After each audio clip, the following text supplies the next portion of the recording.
united China, built one of history's greatest empires, and ruled with unmatched power and fear. Qin Shi Huang, China's first emperor, was both a visionary architect of civilization and one of history's most controversial tyrants. He standardized currency, built massive infrastructure, and created a unified Chinese identity. But his legacy is also marked by ruthless executions, book burnings, forced labor, and a desperate search for immortality. So who was Qin Shi Huang really, a nation builder or a brutal dictator? Before Qin Shi Huang's rule, China was divided into competing kingdoms during the Warring States period, one of the most violent eras in Chinese history.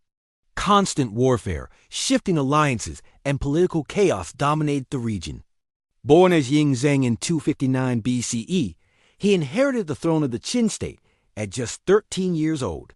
At first, powerful ministers ruled in his name, but young Zheng was determined to seize real authority. By his early adulthood, he eliminated political rivals, consolidated control, and began planning something never attempted before: the total unification of China.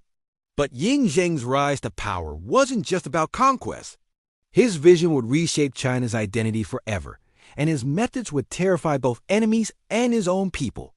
Between 230 BCE and 221 BCE, Qin launched a series of brutal and highly strategic military campaigns against rival states including Zhao, Chu, Han, Wei, Yan, and Qi.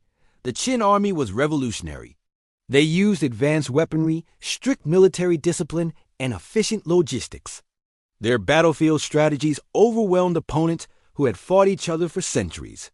In 221 BCE, Yin Zheng declared himself Qin Shi Huang, meaning first emperor of Qin.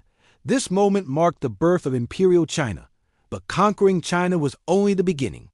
What Qin Shi Huang did next would permanently transform Chinese civilization and solidify his reputation as both a visionary reformer and ruthless tyrant.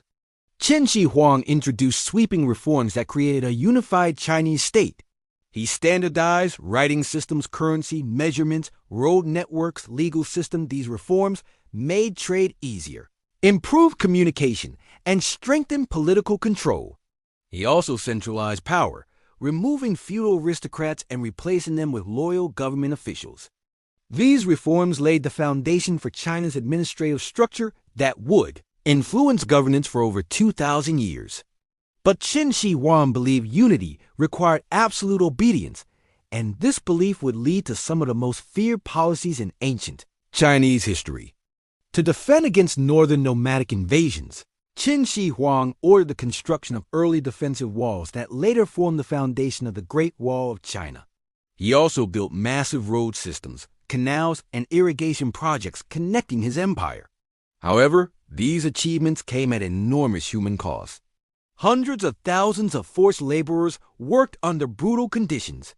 Many died during construction, turning these projects into symbols of both imperial greatness and immense suffering. But physical walls weren't enough for Qin Shi Huang. He believed controlling knowledge itself was necessary to maintain power. In one of history's most infamous acts of censorship, Qin Shi Huang ordered the burning of philosophical and historical books that challenged his rule. Confucian scholars who criticized imperial authority were reportedly executed or buried alive. The emperor promoted legalism, a philosophy emphasizing strict laws, harsh punishment, and absolute obedience to the state. This system created stability, but through fear. Yet despite ruling through fear and control, Qin Shi Huang feared one enemy he could never conquer: death itself. Qin Shi Huang became obsessed with achieving immortality. He funded expeditions searching for magical elixirs and mythical islands believed to hold eternal life secrets. Ironically, historians believe he consumed mercury-based potions prescribed by court alchemists, substances that may have accelerated his death. Meanwhile, he prepared for the afterlife by constructing one of the most extraordinary burial sites ever discovered, guarded by the Terracotta Army, a life-size army of thousands of soldiers, horses, and chariots. But despite preparing an empire for eternity, Qin Shi Huang's death would trigger chaos that nearly destroyed everything he built.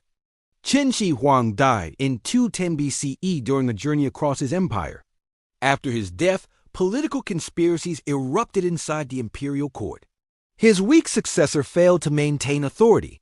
Within only a few years, massive rebellions broke out across China. By 206 BCE, the Qin Dynasty collapsed, one of the shortest yet most transformative dynasties in Chinese history. Despite his empire collapsing quickly, Qin Shi Huang's influence would shape Chinese civilization for thousands of years. Historians remain divided about Qin Shi Huang. Some view him as a brutal dictator responsible for immense suffering. Others credit him as the architect of unified China. His reforms created centralized governance, standardized culture, and strengthened national identity, foundations still visible in modern China. His rule demonstrated how power, ambition, and fear can shape civilization itself. Qin Shi Huang's story reminds us that history's greatest leaders often leave complex legacies, blending innovation with tyranny, unity with sacrifice. His empire fell, but his vision of a unified China survived for millennia. If you want to explore hidden history, global empires, and powerful rulers who shaped civilization, subscribe to TruthLens Global. Because history isn't just about the past, it explains the world we live in today.